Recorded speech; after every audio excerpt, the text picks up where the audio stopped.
Welcome back to the Wall Street Journal report. We're looking at your metals weekly, this being a very interesting week as we saw silver and gold both shoot up. We'll get into that and we'll get into something else you're going to really want to know about. But first, we need to acknowledge our sponsors. Today's sponsor is APMEX, the American Precious Metals Exchange. It's where I buy my silver and where you should probably consider buying yours, especially if you're a collector like me. I have the ability to have amazing silver from around the world, and APMEX is really the only place where I can go every single month and find pieces that I do not currently have in order to incorporate more nations or more cool themes into my growing silver collection. So thank you, APMEX, for sponsoring this video and for always being a great place to find some cool silver. So we're going to go ahead and get into it today. We're here with the Wall Street Journal, which is, in my mind, the best newspaper when it comes to market stuff. We want to make sure that what we're doing is accurate because we're going to be tracking the markets and seeing how they did, as well as the metals, the commodities that you care about. So that being said, one video that is coming up on my channel this week is about solar panels and quantum dot technology that very well could disrupt how we see silver, maybe for the positive, maybe for the negative, depending on if you want the price to go up or down. So make sure you check that video out. It's going to have some awesome information. And if you want to know about quantum dot technology and how it's going to how it's going to integrate with silver, I will probably give you more information than you want to know, but it's going to be a good one. And it's one I'm very excited to show you. All right. So here we are, market report. Let me zoom in on this for you. So we're going to start as always, Dow Jones Industrial. As you can see, we're sitting there at 44,371. So still very, very high. It was down 279 points as we saw a little bit more tariff talk come down the pipe. Some letters were sent to nations saying, hey, this is what's going on. This is what we're going to expect the tariff to be come August if we do not have a negotiation in play basically prior to that. And that being said, markets, they tend to be a little bit more volatile in times like that. So as we were going up, each of these little nicks being a trading day, shooting up, we just kind of went flat right here. My guess is that there'll be a small pause and then it'll start rising again. But hey, this is speculation. S&P 500 sitting at 62.59, the all-time high being 62.80. So it's really well within the means of being right back at an all-time high. It was just down 20 points here. So as you see, once again, we ride the wave. Just a small plateau right there at the end. NASDAQ, the more volatile of them, 25.85 being the high, and we're sitting at 26.30. So right there, once again, close to an all-time high. We see that it was down 45 points. The roller coaster, as it were, shoots up and then once again kind of goes flat as we had a little bit more tariff talk. International stock indexes are over here. How did the rest of the nations do? Well, in the Americas, we see everybody was down just a bit. No winners here.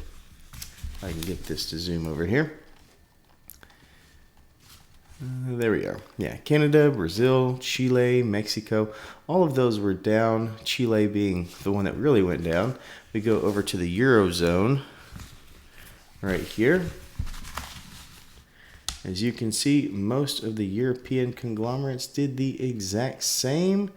I don't see anybody who was up. Oh, no, just kidding. Turkey. Turkey had just a hair in the positive, as you can see right there. But everybody else was pretty much down, following the U.S. market. And then the Asia-Pacific region, we had a couple of gainers, but mostly not so much. China at 0.01, so pretty flat. Hong Kong at almost 0.5%, very good for them. Singapore being up just a hair. Taiwan being up just a hair. Thailand almost 1%. So that's really, really cool. So now let's talk about our favorite stuff, the silver. How did it do? How did gold do? Well, we got some interesting news for you folks. As you know, we had quite a bit of rising happening over this past week. And we ended the week at a pretty solid high. I want to say it was around a 30-year high. But let's go ahead and get to that so we can see it out in front of us. All right. So when we look at these indexes, we're going to start with silver first on 1 week. And it shows a 3.7% gain. Yes, you're hearing that right, folks. $1.38 higher than it was to start the week. We ended at $38.67. So will we see $40 silver this year? It looks like that's more probable than not. I know a lot of people think that's when they're going to sell. Well, we'll see. Because if it's going to be $40, who knows when it'll be 42 or 43 or 44. In fact, that video I'm having over quantum dot technology might have a bit more emphasis on this price if it gets adopted in solar technology, but that's something that we won't know until it happens. All right, how about the US dollar? Well, the US dollar was flat all week, so we know sitting at a basically almost a 4% gain that silver did its job. It has destroyed the dollar. What about against the Dow Jones and S&P 500? Well, we saw that the S&P and Dow, the major markets, were pretty flat this week. Silver obviously destroyed them. How about we compare the markets for this year? So from January to where we are right now. Well, there's a look.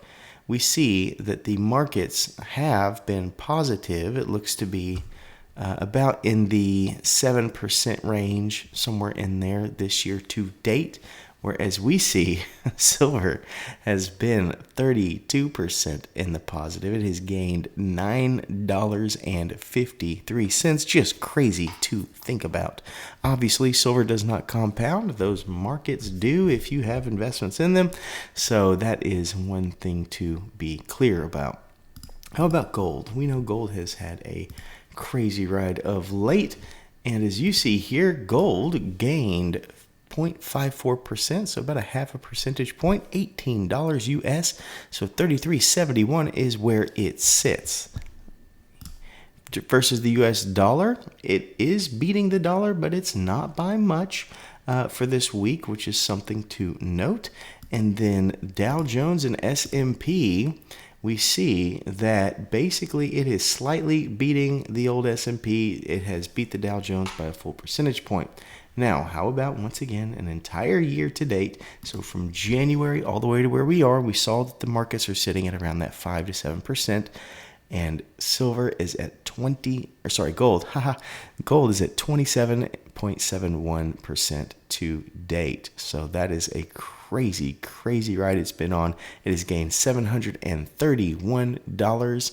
When I was young, gold wasn't even $731 an ounce. It was in the 600s.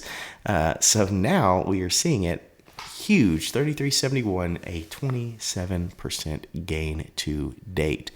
Awesome stuff there. I hope you have enjoyed this video. Remember, we have some cool videos coming up, including that quantum dot technology in solar panels, which could affect hundreds of millions of ounces of silver every single year. Good stuff here. Thank you so much for watching, and as always, please remember to stay classy and current with the culture of currency.